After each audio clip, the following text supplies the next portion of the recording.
All right, hey guys, what's up? Hope you all are having an amazing day. Janine and Sadie here. We are in Florence, Kentucky, right outside of Cincinnati. We are repping our Bengals gear because it's been all about the Cincinnati Bengals this entire weekend. Yesterday, we attended the finals for the cheerleaders, and it was amazing. It was wonderful. It was fantastic. Seriously, these ladies left it all on the floor. Like, I was so impressed by the entire presentation. Yeah, me too. And that's, we wanted to basically create a video and do a video for you all today that talked about things not to do during auditions. And because it was such a polished group of women and because the overall performance was so amazing, we actually decided to do something a little different. So we're actually going to do the do's and the don'ts for auditions. And in all honesty, we had a little bit of a hard time coming up with don'ts. Right. Because we just really did not see a lot of mistakes. We really did not see a lot of glaring things that stuck out like, oh my God, I can't believe she did that. So we want to focus a lot on do's and don'ts. Right. No, definitely these ladies, like I said, they left it all on the floor. So whenever we were coming up with this list, Janine was like, well, what's your don'ts? And I was like, I don't have any. They did all amazing. So we made our do's list first, and then we made our don'ts, and we really just stretched them out. Yeah, and for the don'ts, just to kind of put it out there, it was maybe one or two people, that we saw do these things that we want to encourage you not to do, and just to kind of put it out there. But I just, again, want to shout out all of the finalists, the Bengals organization for just an amazing showcase.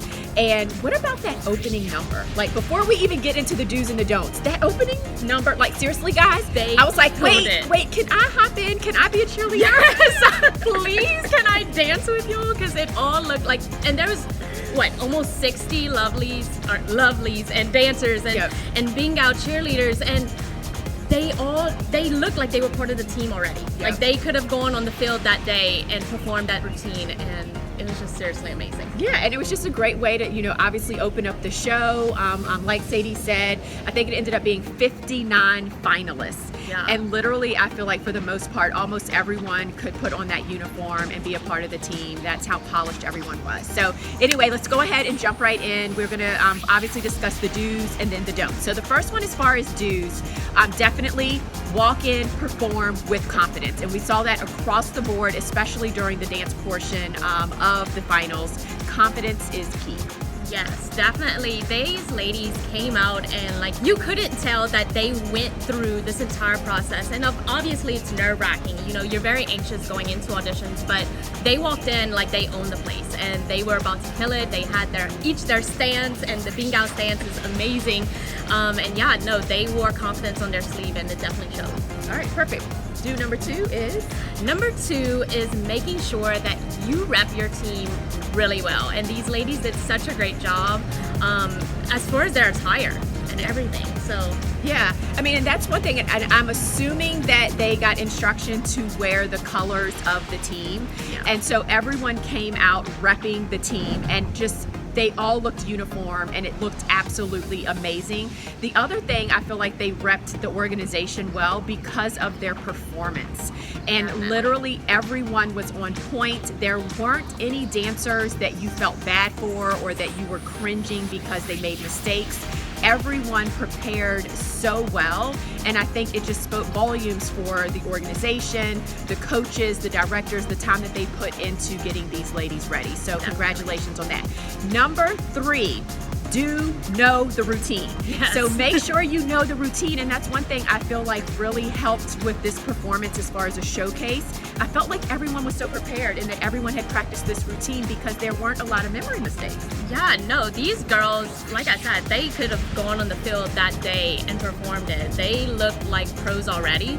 So once they announce the team, I'm gonna be so surprised, seeing how they condense this team to their certain number that has to be on the field, because truly these finalists were absolutely amazing. Yep, I agree. Okay. Yep. And number four is definitely having supporters.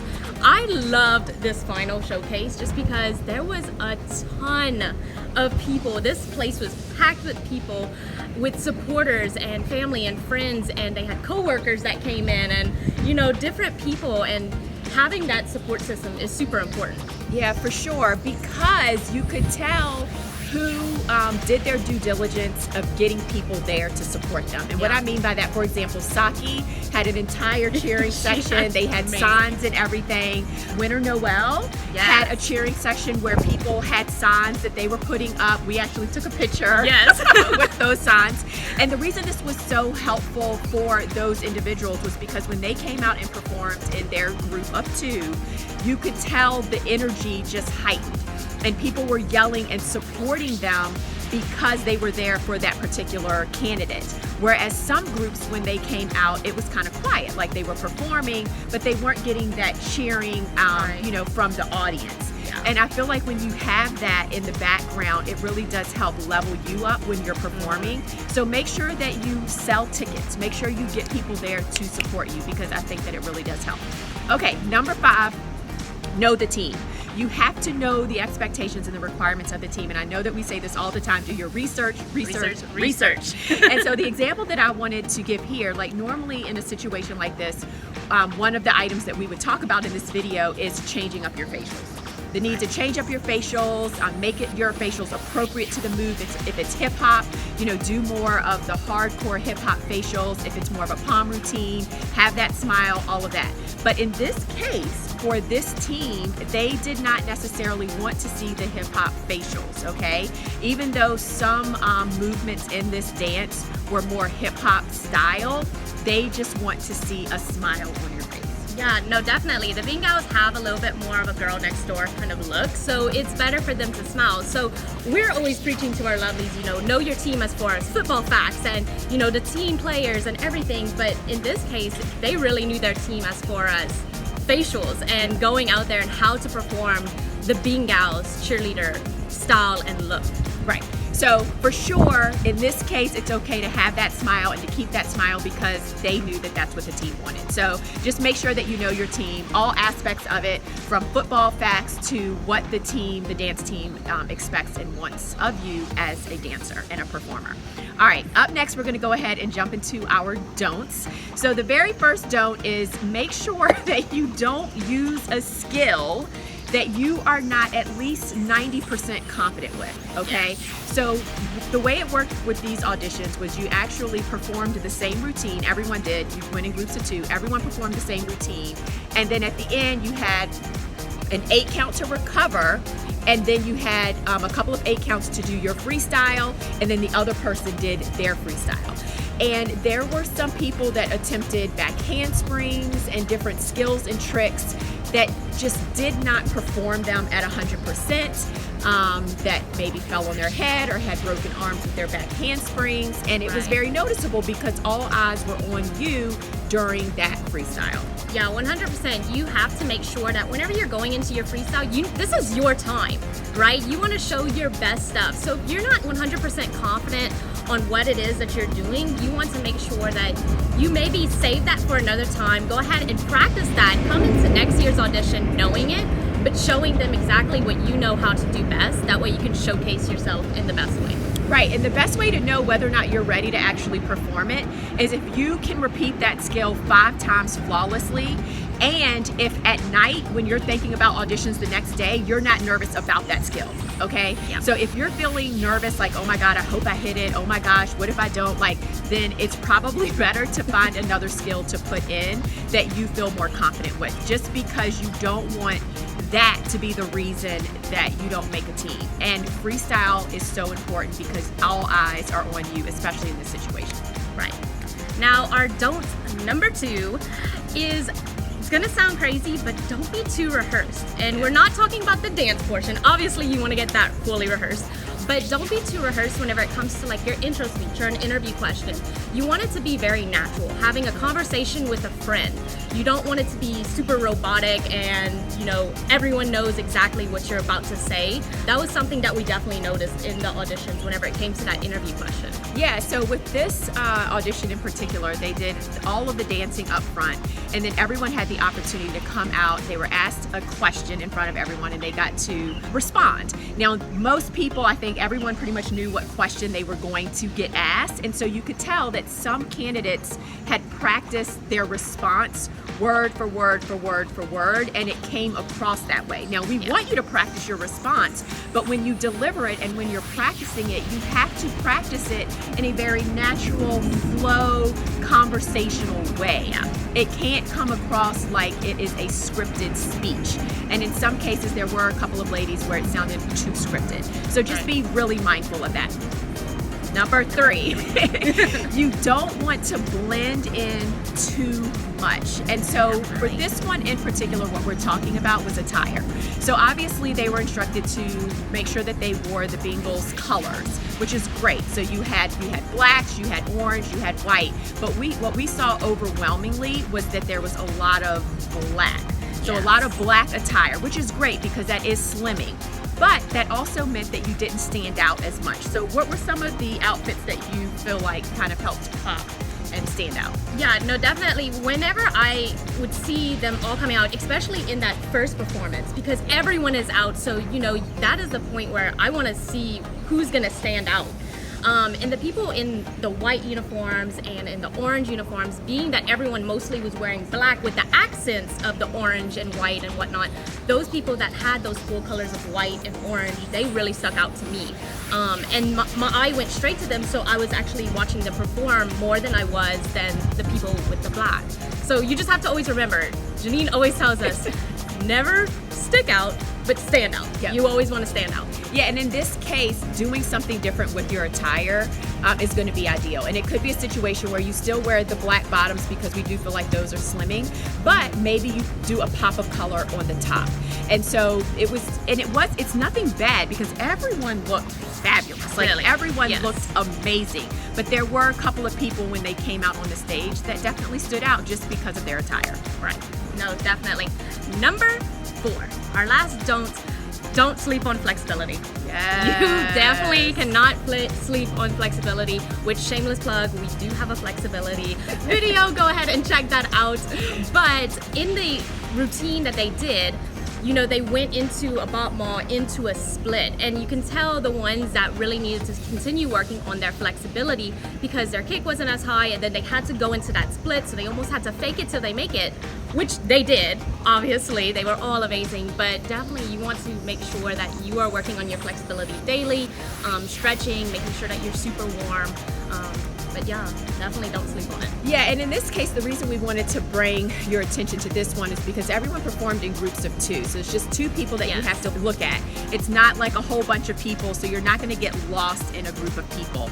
And so when you had to do the first kick, like if there was someone whose kick was back here and yours was still high, but it was at an angle here, it was noticeable. It was very noticeable. Yeah. And same thing with the split. You can tell when someone's not all the way down in their split, or when they have their back leg is bent because they're trying to fake it and all of that. Right. So you really have to be mindful of your flexibility. Sometimes people forget about flexibility, but it's super, super important. Not just for kicks, but also for splits, for leaps, like other technical skills that require open hips and that flexibility. Super important. And so we only really came up with 4 don'ts.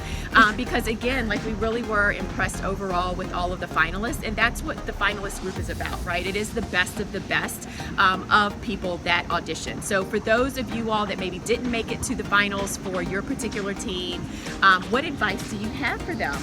Yeah, so if you haven't made it just yet to finals, know that, remember, no does not mean never. It just means not right now. But get in the practice. Start early. Like, I cannot preach that enough. You need to start early. Don't wait a month before auditions start to start, you know, getting your nutrition in track and stretching and exercising and all of these different things. Start early. get it in. You're going to feel more confident walking into that audition, and know, obviously, we are here to help you with that. Yes, most definitely. And I love that she said, I mean, because I know I preach it all the time, no does not mean never. It just means not right now. And when I had the opportunity to talk, so thank you, Charlotte, at the final auditions for the Bean Gals, that's one thing that I said to everyone that was there, that if for some reason their loved one heard a no, please remind them that it does not mean never. And everyone started to clap when I mentioned that. And remind them, if for some reason their number isn't called when the final team is announced, remind them that no does not mean never. It just gets them one step closer to their yes. And so it's just something that I really want to make sure all of you all understand, because if you decide to give up before you hear your yes, you're never going to hear your yes. And so you have to remember that every single no gets you closer to the yes. And so you never want to take yourself out of the running. You never want to pull yourself out. You never want to give yourself negative marks on the score sheet. You allow the judge to do that because you're still pushing forward and you are still showing up. Okay? And as Sadie mentioned, of course, we're always here to assist and help. We have our Pro Cheer Playbook program. We have so many different opportunities. Our Pro Cheer assessment, where literally, if you're having trouble accomplishing these do's, or you know that you are doing some of the don'ts, we can help and assist to make sure that you're doing all things the right way. And so huge shout out to all of the finalists for the Bean Gals. Thank you so much for the warm welcome of us. Yes. We had so much fun last night. Yes, it was so much fun. It's so much fun. So we will catch you next time. As always, be sure to give us, if you have any questions, you can jot those down below. We would love to hear any questions that you have in particular. Also, we are going to put a link below if you want to know the details of what the Bean Gals finalists, what they had to go through. So what the audition process looked like. We're going to provide a free resource to let you know the different components of the audition process so that you're super prepared and at least know what the Bean Gals expect. So you can go ahead and click the link below to grab that free resource as well. Of course, give us a thumbs up and make sure you subscribe and click that little bell so that you are always notified when we put out a new video. And you can always connect with us on all of our social media platforms and at sidelineprep.com. And on behalf of myself and Sadie and all of our Sideline Prep coaches, we wish you success in all that you do, and we will talk to you later. Bye. Bye.